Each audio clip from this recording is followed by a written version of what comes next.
Jake, I think we made it. We don't know. I think we figured it cancel out. this show at literally any moment. We might cancel this show, but I think we got Roman here with us. How you doing, Roman? Yeah. I'm good. Thanks, and appreciate you dealing with the technical difficulties that we have here in space. I mean, New York City. I'm gonna be honest with you real quick. Number one, two things. First of all, this is definitely our fault because right before this, we do a little pre-show in Discord with the members, and Jake and I were talking trash about Discord, how it never works right the first time, and Ecamm always works, and then here we are, Ecamm doesn't work. Number two, I literally don't know how you're connected to us right now. I sent you a Zoom link that then somehow piped into Ecamm. I've never used this feature before. I do not know how this is working. So again, we may cancel the show at any moment. So there you have it. Keep me posted. Yeah. I'm happy to repeat myself. We saw that you had a cool drink there. Do you want to show off what you're working on there? Okay, so I am a raging alcoholic, and this is a non-alcoholic beverage made by Gia, which I discovered randomly in a Miami restaurant. And this is a ginger spritz, so it's think of like a less sweet, bitter soda. So if you took club soda, added a fuckload of bitters, can I use okay? You can. You're good. And then a little bit of sugar. You want a little bit more, but it's sufficient as it is, and so it's a lot more interesting than drinking water. So I have this in different. It comes in different flavors, and this one, the ginger one, is the one I chose today. So, cheers. And you can buy this in normal places, or did you like import Yes. this from Miami? Where do you get it? No, I buy it online from Gia.com. You're welcome. You now owe me 10% Sponsored. commission, Gia people. Yes. Yeah. Send me some free drinks. I spend too much money on this shit. Jake, what do you got? That's awesome. Okay, so Mead? mine has a story today. Not a mead, Mead? no. Okay. But I'm following Roman's lead and doing a non-alcoholic today. But this is Cidre Pinot. So It's pine soda? not quite. No. So the story of this is I live in Mexico, if you don't know, Roman, and this is a local brand of soda that they had here in Yucatan. Googling it right now. From like a very long time ago. This was founded, like the year started with 18. That's how long ago this was founded. And they went out of business like 15 years ago after like a long run. Like Coke ran them out of business and then like took over their thing. Well, something bad happened, but like maybe 3 months ago, this huge billboard appeared on the side of the highway with like just this logo. It was just like Cidre Pinot, and it's like a beloved We're local back. brand. Yeah, and everyone was like losing their minds because there's like no information, just the logo, and it just sat there for a long time, and then they started appearing in stores. So the story is that the brewery that I buy from Patito, they bought the whole IP or whatever, and they're making it again, and so Estamos aquí. yeah. You know for sure that's a fresh batch. It's not like they found the old warehouse Yeah. and dusted it off. I just They might have, Googled it but as you were talking, and all I see is vintage Cidre Pinot soda bottles. And I was like, what's this guy drinking? Vintage Cidre Pinot soda bottle from 1940. I was like, wow, these guys roll deep yeah. here. High end, yeah. But the pine tree, though, that thing there is that the founder of this is a Lebanese immigrant to Mexico. So this is if you know the flag of Lebanon, it's got that on it as well. So that's the story behind that. The But, founder yeah. originally, or the founder recently? And what does it The taste original. like? So it's hard to describe, but it's kind of like a little bit cream soda, a little bit of banana, almost bubblegum, but not quite. What? Yeah, it's like a sweet That kind didn't of. get better each time you added It's something to it. it's super weird and interesting, but I like it. It's good. I'm taking the bitter thing with the little bit of sugar. If I had to pick between these two. I have a large collection of weird sodas. And there's this one from Italy that's called Chinotto, which is kind of like the cousin of the grapefruit and the orange. And it's similar. So when my wife asked me to describe it, I had a similar response to you. And you're kind of going like, you keep trying it to assess whether or not you like it or not. So like, it's kind of has a little bit of this, a little bit of that. I'm not sure if I like it, but I think I do. And I'm sitting here smelling it for hours. And she's like, dude, just drink another one. Don't be weird. Like they're too expensive. It's like $8 for a bottle of soda. It was cheaper being an alcoholic. Well, I'm the only one doing that today, apparently. I got some field Yeah. study. I'm dusting off the summer beers, Jake. This one's the best All challenge right. one there is. It's field study. It's summer. It's the shit. Is that a wheat beer? Did you say weed beer or wheat beer? Wheat. I thought you said weed beer. No, it's like an IPA. It's a yeah, just a there's I don't know why they say summer IPA versus they have one that's just field study IPA, so they must throw a little extra something Summer in in the summer one. They throw a little summer in it, yeah. It makes it seem like it's rare, so you'll pay more for it. I guess. Mm. I'm trying to look if they added anything. I guess I they love a added good little- marketing tactic. I Yeah. don't know. It's like when they put little bat wings on the Cadbury eggs so they can sell them at Halloween, you know. That's exactly right. My favorite way to drink beer was to do shots of bourbon in between them, which is probably why I don't drink anymore. Stick with the expensive soda, the expensive retro soda. Yeah, you got even higher end taste of space travel and tourism, and also I've got non-space questions for you about the reef base. We have so many different angles here. We keep trying to find people to talk about submarines on this show, and no one will talk to us. So maybe you will. Yeah. Can you give I us got the plenty rundown? more soda in the fridge. Let's Yeah. rock it. Let's Space rock and roll, VIP. gents. Give us the backstory of where this came from. Okay.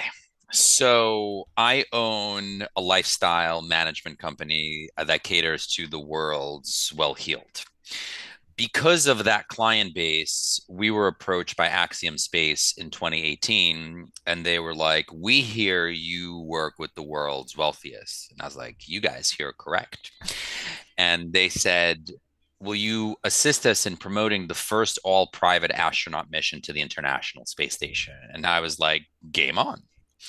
And so it took me 2 years, and everyone in my world was like, "You are fucking crazy. You're not selling a ticket to space, let alone a $50 million ticket." And I was like, "Maybe I will, maybe I won't. Like, we'll see about it." Like I got a lot of So soda to buy.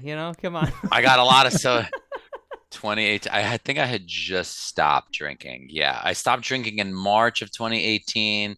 They came to us. I think it was like later in the year, September or October. Yes, I'm already stopped drinking. Yes, I hadn't discovered the soda, but okay. Trip to So Miami didn't happen yet. Yeah. yeah, so I have a watch collection too. So that's also an addiction that needs to be fed. Um, so I go out, I start talking to everyone and their mother. It takes me 2 years, November of 2020, at the end of an abysmal year for travel, lifestyle, and leisure. We introduce Axiom to the last and final astronaut for this mission, thereby making the mission possible. Uh, we use the proceeds from that sale to start SpaceVIP, which effectively aggregates all of the space tourism operators in the world. Because when we sold a ticket, we were like, wait a minute, there's no one platform anywhere in the world where you can go and read about all of these space tourism experiences. Because if you went to Axiom or Blue Origin or Virgin Galactic, the website is talking about the dawn of humanity. And I'm like, I'm sorry, I'm not very smart. I need to know what it is, how much it costs, where I go, how long I train for, and what do I tell my wife, like in very specific order, so I can click down, look at the same kind of format. And so just super easy. So we went out and we created this platform, and we talked about on Earth, in the world's ocean, which we consider to be space adjacent because a lot of astronauts train in the water, and then above the Earth, essentially. And so as we were building SpaceVIP, we were reading a lot of weird white papers and learned a lot about space and how it works, and the rocket launches and the shuttle era and all of this weird stuff. We also realized that women were generally underserved in the STEM community. So, with the help of one of our private member clients in my lifestyle business, we started a nonprofit called Space Prize to promote universal space literacy and promote women in STEM education.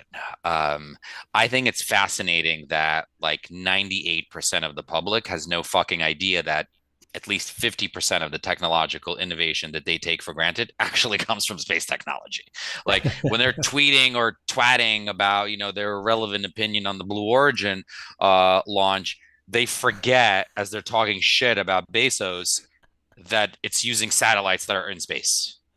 Or when they order their Uber Eats, they forget that it's GPS, which was the unlikely child of the space race that brought them their shitty lunch. So I find the irony mind blowing and also really infuriating that this sort of ignorance still plagues us. So Yeah. that's kind of the long and short of how we got here. So make no mistakes, I was not like a kid who was like, "Oh my God, I love space. I want to go to space camp." And I had, You didn't watch Neo stars when on you my were 6 and you went out and you looked at the moon. You said, "My God, did not. there's a man on that moon." Yeah. Did not. I am a Russian immigrant to the United States of America. So when my father started making a couple of dollars, I was obsessed with wearing a velour Versace sweatsuit to school. So those were my concerns. And trying to get drunk, which is again why I don't drink anymore, because I started way too How young. you find the rad soda brands of Miami, and apparently you got to go down to Jake's house to get this vintage soda that he's drinking. I already sent him a request to ship me a box because I know that glass shipment from the Yucatan is going to be expensive. That's why I want him to Yeah, only bless getting me. pricier for sure. I just mailed in my votes for the Canadian election last week, and it was two pieces of paper, and it was $65. So we'll see about Jesus. Sweet. Which God bless dollars? America. Which dollars? That's right. That's Which three different dollars? currencies you're talking about here, Jake. What are we talking? My dollars, real dollars. Real dollar? I still don't know. I mean, it's not Real pesos, because that dollars. would have been like $2,400 or something. Like the exchange rate. It was 900 pesos. So yeah, 900. like Okay, that. I was only a little off. Man, crazy. So, yeah. Anyways. Okay, so how did the companies feel about this? Right, obviously, there's some element of them wanting you to source them clients or customers, but there's another element, like you're talking about with all their shitty websites, which I agree most of the websites are shitty. That's a different rant we've done on other days, or they're all the same website. Yeah. But they like to make themselves like, this is the one that you need to fly on, right? We are the real one that you should do because X, Y, or Z. So are they like comfortable with the approach that you have where you're letting people see more of a cross section of the industry, or do they prefer their own pipelines all on their own? Listen, at the onset of the conversation, everybody wants to be, you can only sell us. And I'm like, that's not how this works, because some of these people forget that it's a free market. So whether or not you're on my website or whether or not it's competing, the client is still going to go out and create their own comparative index. So you might as well do it for them. You just approve the information that I have on my website, and it's entirely up to the client to decide. Like we've had operators who said, if you're selling us, you can't sell them. And I'm like, okay, but that's not how the real world works. They're going to say, what about this company? And I'm going to say, I don't know. I can't tell you anything about them. That sounds absurd. I do know, and I can tell you about them. And it's a matter of price. It's a matter of location. So I live in the United States. Do I want to necessarily schlep to Europe to do an experience? No. And vice versa. If somebody's living in Saudi, do they want to fly to the United States to do a zero gravity flight? Or is it easier for them to go and do it out of Bordeaux, where they have the European zero gravity offering? So I've had clients say to me, well, why can't I go to the company myself? And I'm like, go ahead. Why are you calling me? Do you book the Four Seasons yourself? And they say, yeah. I'm like, why do you book the Four Seasons yourself? Oh, because I get, an early check-in and a late checkout and an upgrade. I'm like, well, you kind of get the same thing with us because we shepherd you through the process. And speaking of Blue Origin, people are like, oh, I reached out to Blue, and I'm like, who'd you email? And they're like, info@blueorigin.com. I was like, okay, good luck with that.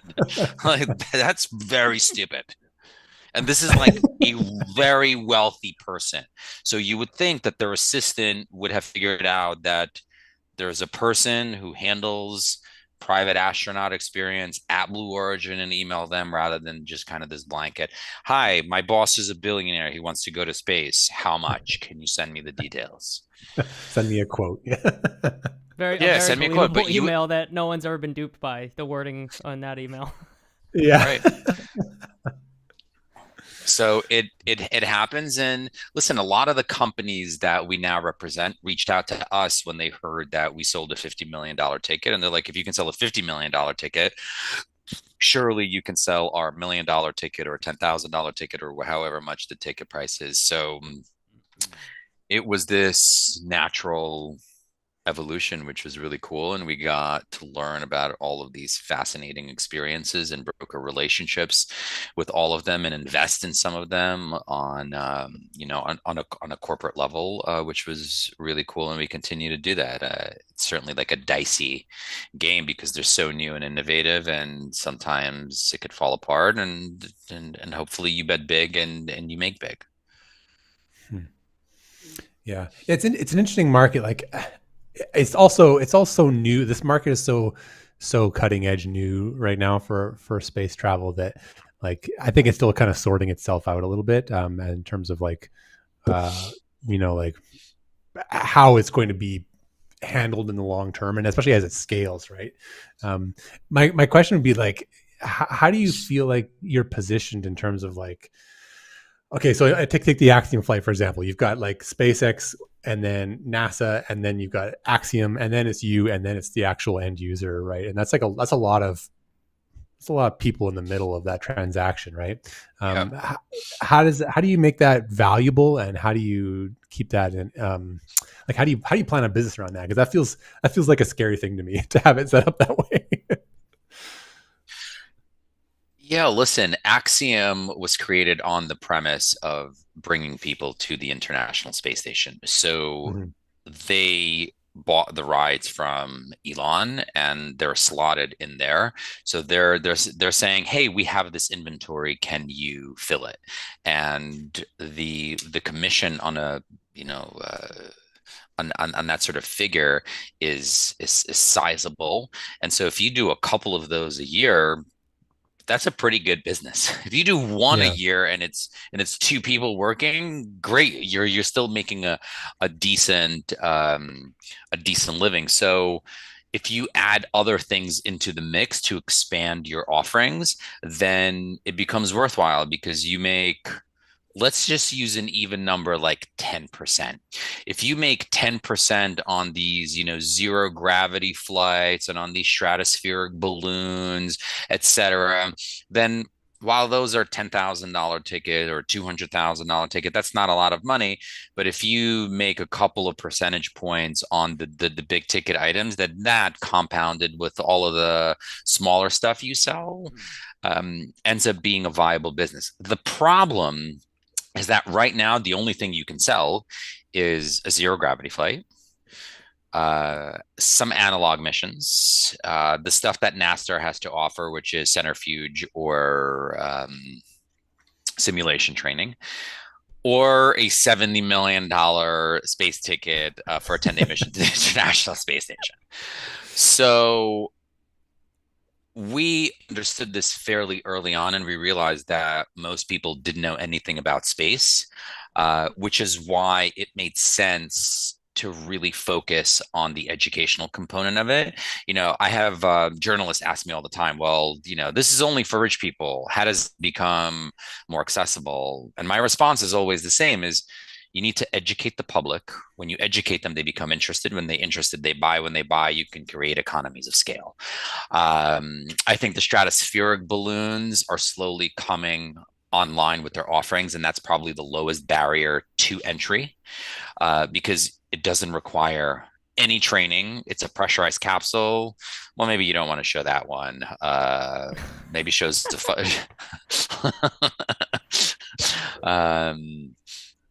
that's closed and shuttered at this point. Sure So Zafalto is kind of advancing quicker than we would have realized. So I have high hopes for them to be online in the next 12 to 18 months. They're hoping sooner. Um, and one of the reasons that we bought a couple of capsules from these various operators is we wanted to have our own inventory, but I wanted to use the capsules to create a meaningful narrative about why space is important. So if you guys are familiar, we hired and are partnered with the #8 restaurant in the world, Rasmus Monk from The Alchemist in Copenhagen, to cook a meal at the edge of space. We didn't do that to charge $500,000 for it. That like only helps us break even. We're not making money on that, for full transparency. That was to really catalyze and activate conversations about space, because me telling the general public that they're too fucking stupid for not realizing that most of technology comes from space is not going to move the dial, right? They're like, Doesn't who win is you a this lot of guy? hearts, yeah. Yeah. Who is this guy? But This expensive soda drinking asshole. yeah, Who's this guy? asshole, right? Exactly. Alcoholic, go fuck yourself, right? In his But Versace Jay leisure Z suit. in his Versace leisure suit, velour suit. Yes, I've since outgrown that, but now it's quiet luxury. Now you don't know that it's expensive. It's called athleisure. only I know. Even more of an asshole. So, but getting somebody like a meaningful cultural artist, like a chef or a musician or an artist, like, can you imagine if we got Banksy on one of these stratospheric balloons and he like spray painted something flowing into space? Like, how cool would that be? The website would crash. Or if Kim Kardashian tweeted that, did you know that GPS came from space? Like, maybe her comment breaks space instead of her ass in this case, and that would be actually meaningful. So this is the unfortunate state of the world today, that we need to go to influencers who have 100 million followers plus to get involved, to move the needle. And I think some of them would be interested on a personal level to get involved, but then they have managers and mothers and fathers and boyfriends who are like, yeah, she's interested. How much? And I'm like, I'll, the money's there. Can you just tell me if she's interested or not first? And then we can figure out that component. And it's all like, nah, I'm like, she's already rich. Like, why do you need my money to do something meaningful if all I hear and read about is how much she cares about STEM and girls? And also, does she really care, or is it bullshit? Just like, tell me either way, so I could, otherwise I'm going to keep following up with you. So just like level with me. Yeah. Yeah, that's an interesting it's an interesting problem. Although I don't know, I feel like we just had Katy Perry go up, and I feel like that one did not really go the way we wanted it to in terms of raising positive awareness on space, because like the coverage on that was pretty wild, right? Yeah, but think about what they did or what narrative they prepared. There was no narrative. There was nothing prepared. It's Katy Perry goes up, brings the daisy, and then says, I want to put the ass back into astronaut, which I think is fucking hysterical, by the way. um, but it would He have doesn't know been about ass cans, though. That's the thing. It's already there. It's in the so space industry. right. But So somebody else said to me earlier, I want to put the ace back into space. There was something that he was saying that made the ass in astronaut was I think much more impactful for me personally. Um, they didn't prepare. Like, if I was in charge of their comms campaign, I would have said, okay, Katy Perry's going up, Gayle King is going up. Great. Have Oprah kick up 1 million telescopes that we can donate. You guys with me? we're Yeah. here. Your video's frozen. She comes back. She comes back, she donates 1 million telescopes to 1 million schools around the country. Or we're going to have a contest, or Katy Perry sings 1,000 songs and 1,000 girls get to go to space camp. Some sort of pre, during, and post. Or instead of all of the ladies going up there, they could have had like this massive space prize, which I could have administered for them. And you have one winner go from, and then everyone around the world participates, and you catalyze all of these women, rather than they're basically promoting the billionaire joyride narrative, which is not great. And you know what's really fucked up is that the story became about Gail and Katie rather than Aisha and all of the other women that went. Like, Aisha is a brilliant woman of color who's a NASA trained rocket scientist who happens to be really attractive and well educated and well spoken. So, like, give her a platform to speak and promote rather than ask an astronaut, or I want to put some glam into the, like, they fucked it up as they have in the past. But maybe that's the issue when you're dealing with one of the world's wealthiest people. His comms is not going to be like, hey, Jeff, maybe you shouldn't spray William Shatner with champagne while he's crying in the back. I don't know. I maybe would have handled it differently, but here we are sitting talking shit about them, but maybe they're like, we don't give a fuck because we accomplished everything that we wanted. We needed to test the rocket and we had an additional run of it. And we put our own things up there that we didn't tell any of you guys. So we're laughing all the way to the bank. So you just don't know.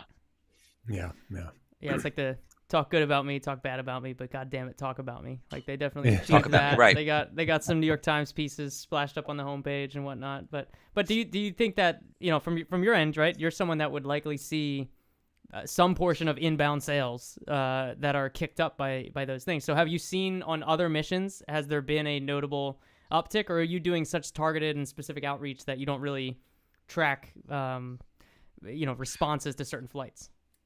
No, the only thing that's increased is people wanting to hear what I have to say in respect to the Blue Origin flight. Oh, what do you think? How much does it cost? Where does it come on? And it's not like all of a sudden people are like, I want to go to space because Katy Perry went to space. Blue Origin doesn't publicize how much they cost. They operate with their own rubric. So you're rich, I'm poor, you pay 5 million, I pay $1 million, or I pay 0. It's kind of up in the air. They have their own pipeline. So it's really difficult to assess. I think the most important thing is to focus on educating the public. I think 22 was a really interesting year when Bezos and Branson had their launches, and you had the images come down from the James Webb Telescope, and space was, in the cultural zeitgeist again. And then you saw Balenciaga doing, $1,500 NASA branded shirts with holes in it, and people like trying to get in on that tip. And then it kind of subsided.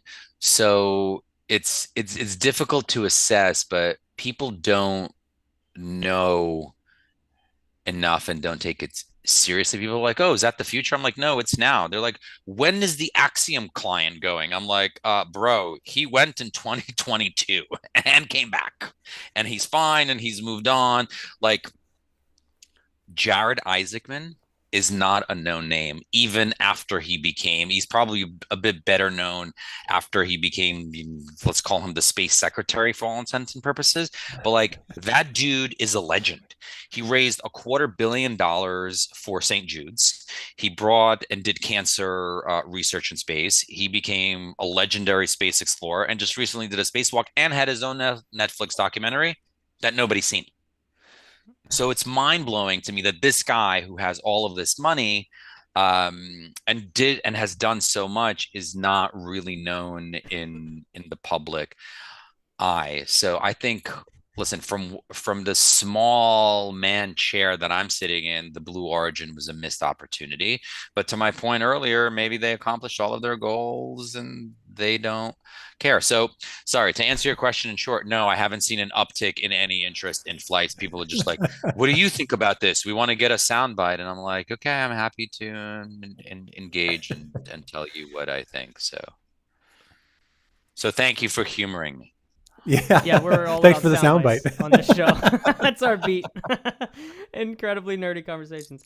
Can we talk about number one? You have Aquarius Reef Base listed on your website, and I didn't know that you could go there. Can you go there and live in saturation? Yeah. Can you go there? You can go. Like, obviously, if you're a NASA astronaut, you can go there. But can I like scrounge up some cash and go there? Yeah, of course. What do you mean? I thought I wasn't allowed unless I was in the NASA. No, Aquarius Reef Base. No. Aquarius Reef Base will fly you into one of their missions. You just need to kind of like align with the mission at hand, whether it's studying sharks or tidal waves or whatever is kind of the mission du jour. And a portion of those monies will go to future research initiatives. But yeah, you can for sure go and live in saturation, and they want supporters like that. You know, they would be even better cultivated if Rolex came in and said, here's $1 million. We want to do a campaign, and please wear your watch. Otherwise, where the fuck are you wearing the James Cameron watch that could tell time 100 leagues under the sea? I'm like, why did I buy this stupid watch? It's like this thick. When am I ever going to test it? I'll tell you what, right before I implode underneath next to the Titanic. Yeah, not listed on your website, the whole Titanic situation. But yeah, what's up with the Challenger Deep expeditions? Is that not something you have to arrange those yourself? That's not something that they're not operating regularly anymore? That was just a one-time campaign? Or not one-time, but like recently one time. You know, their EOS Expeditions does tremendous stuff. They worked closely with Victor Vescovo and the Five Deeps expedition. And if you recall, those guys went to the Mariana Trench, which is 3 times as deep as the Titanic with no issues. James Cameron went to the Titanic, I don't know, 35 times and had nothing happen. So those were rated unlimited depth subs and made out of titanium. So this was what had happened was unfortunate. I think it activated a lot of people to, Victor Vescovo, the man, the legend. I didn't realize like this that company guy was still doing their thing. This is the EOS crew. No, they are no longer doing their thing because he's since they like sold off the sub or something, right? Yeah.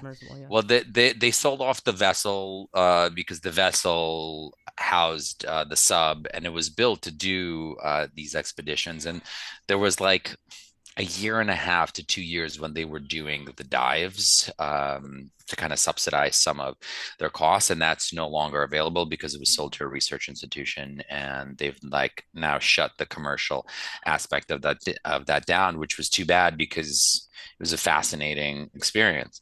I mean, those ocean guys, you know, the ones who unfortunately perished, they were doing dives off the coast of Staten Island because there's a massive like there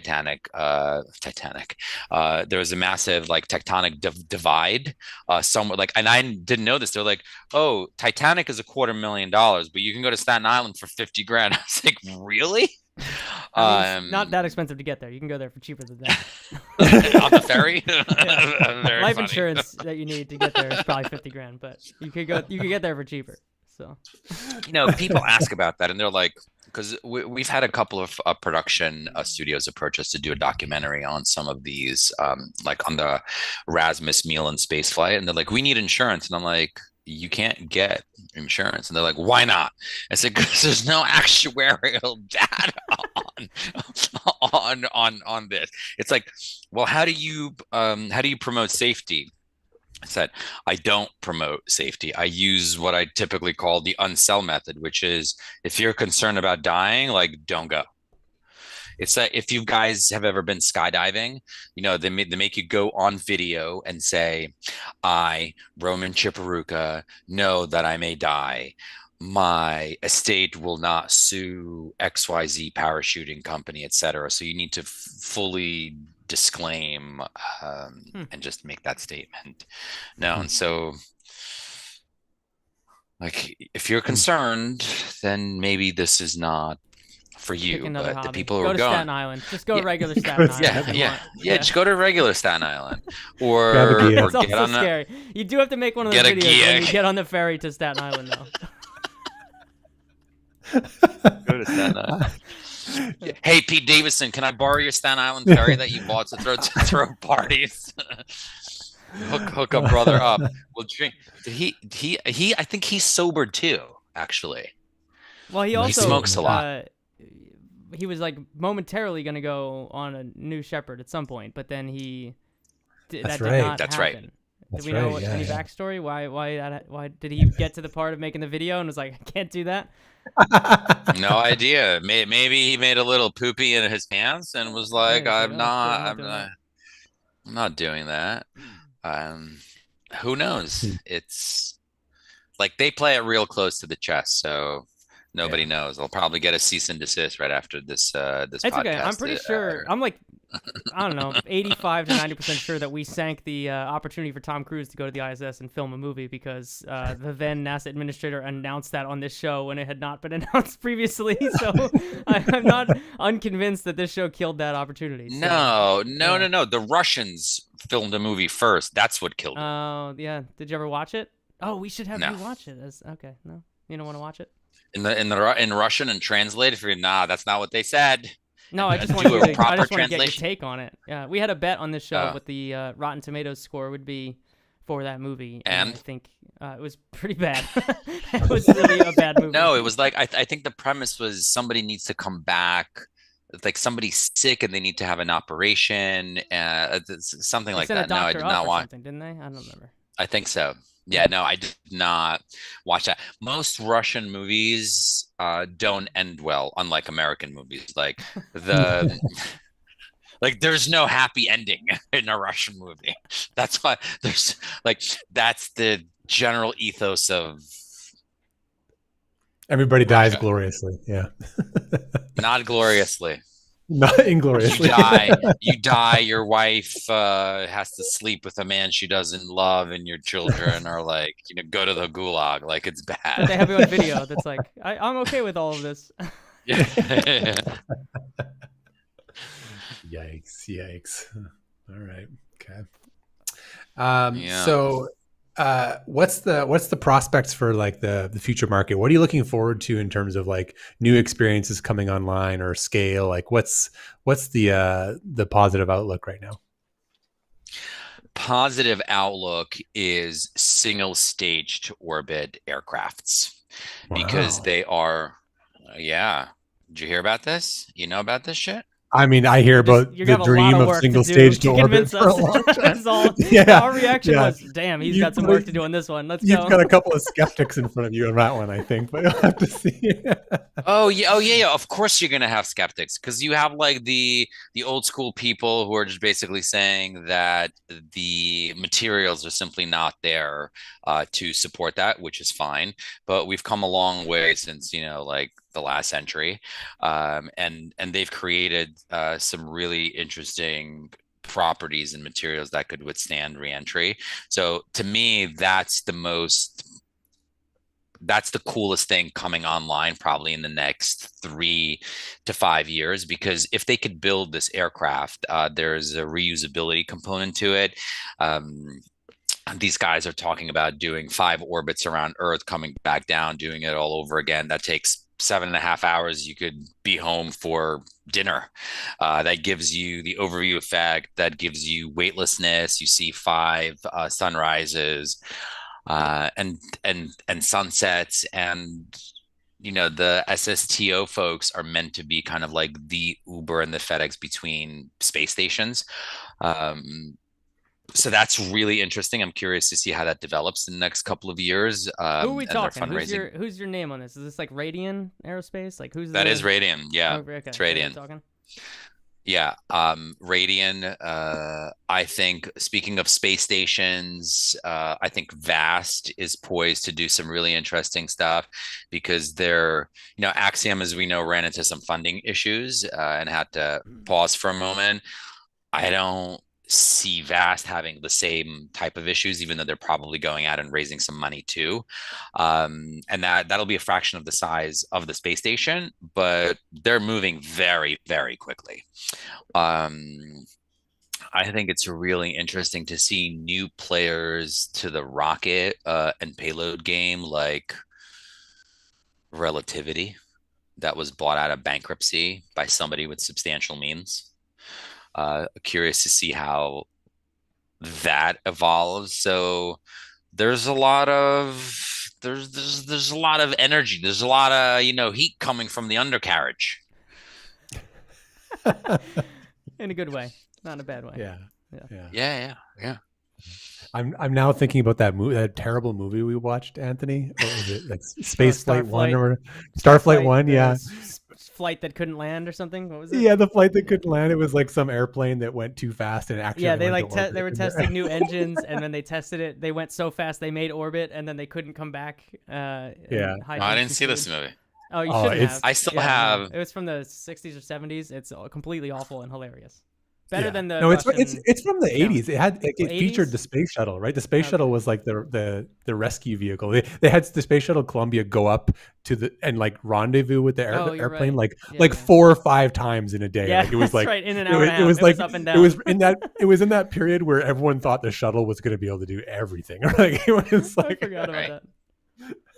I've been Yeah, you gotta look obsessed it with up, the though. Fifth Element and going to Floston Paradise on vacation.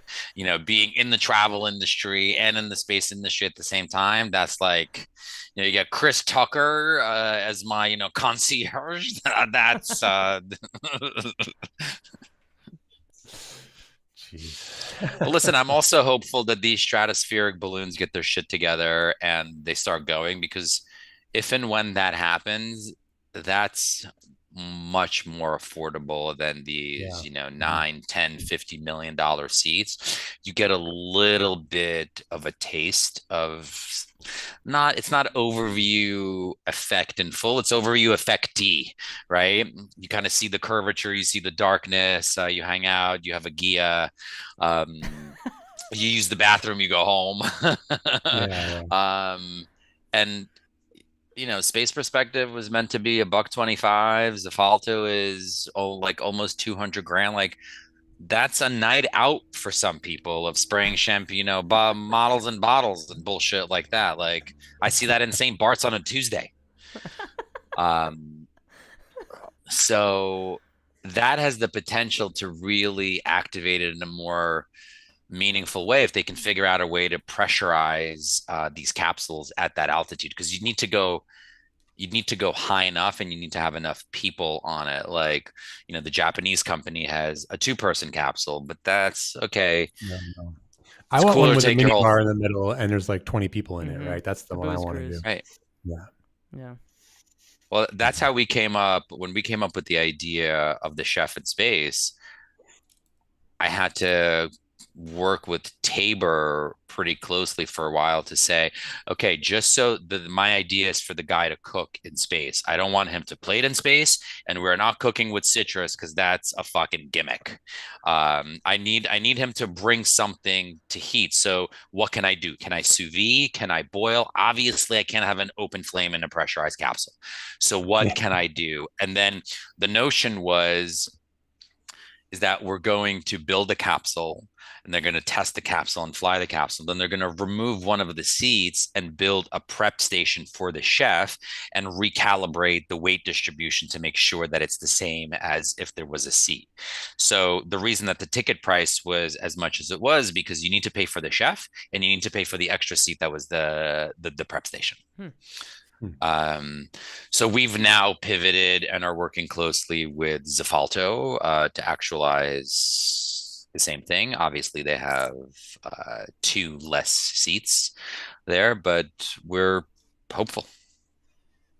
Yeah, that's cool. I think that's like, to me, the key to like kind of growing space tourism a little more is to have like some people. There's always gonna be someone that wants to just go to space because it's in space, but like most of this kind of stuff, people are going to want to go and have a good time and have a vacation and enjoy themselves. And space is the way that they do it, right? Like some people go to tropical places because they want to see tropical places. Some people go there and just rent the hot weather and they have fun with their friends, right? Like, you know, there's like a difference between those kind of things, right? And I think that's key to it. So I think the chef thing sounds like a good bet on kind of what that could look like, and same ideas like the mini bar and having we always joke about having the next Off-Nominal meetup and one of these balloons, and that'd be really fun. But yeah, we're not that level of YouTube yet.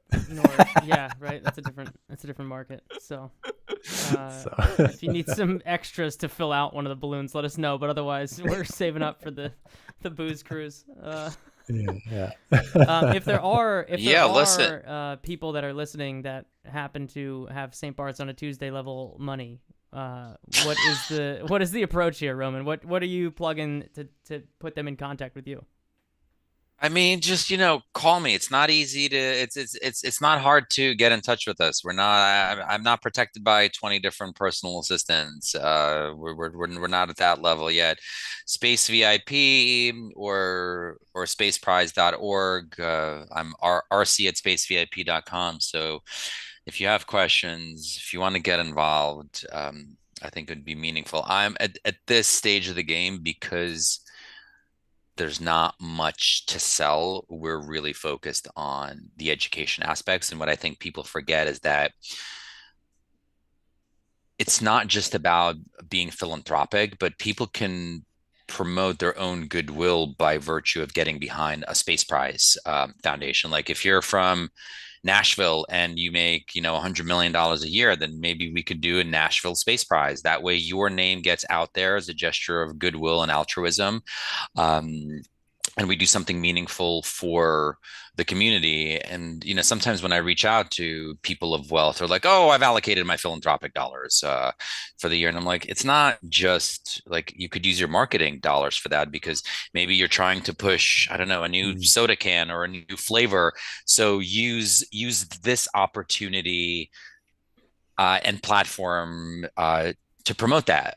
I've seen a lot of action from the Gulf and from the MENA region in them wanting to really educate the next generation of scientists and engineers. And there's a deep desire to do that.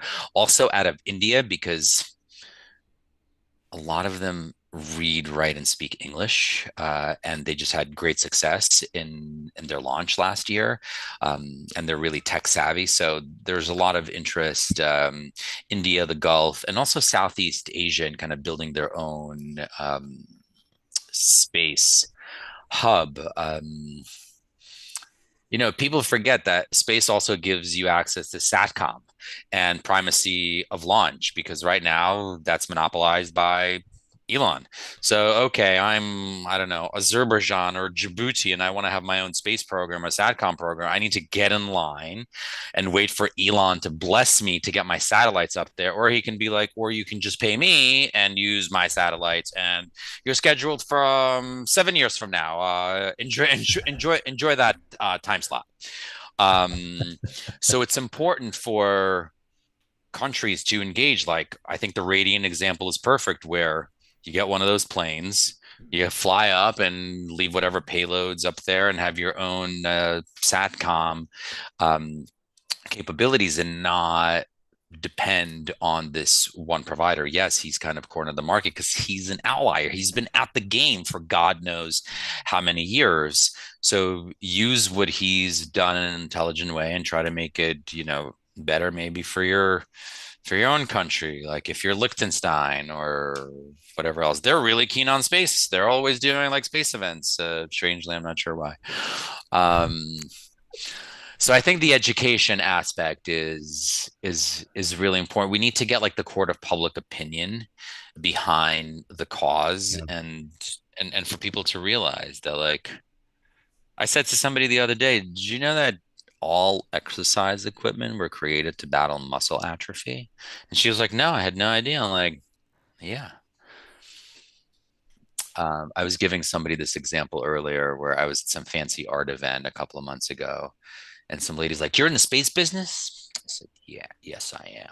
She goes, I hate Elon Musk. And I said, like, okay. I was like, there's so many reasons to hate him. What's your reason?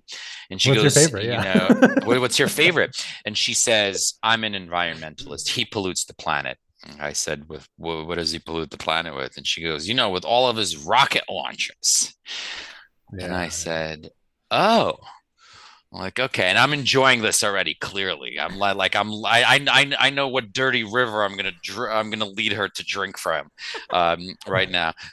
So I'm like, do you eat meat? And she says, I do. I said, do you know that methane gases from the meat industry are actually the largest polluter of the ozone layer? And she said, I did not know that. I was like, well, think about that. Have a nice day.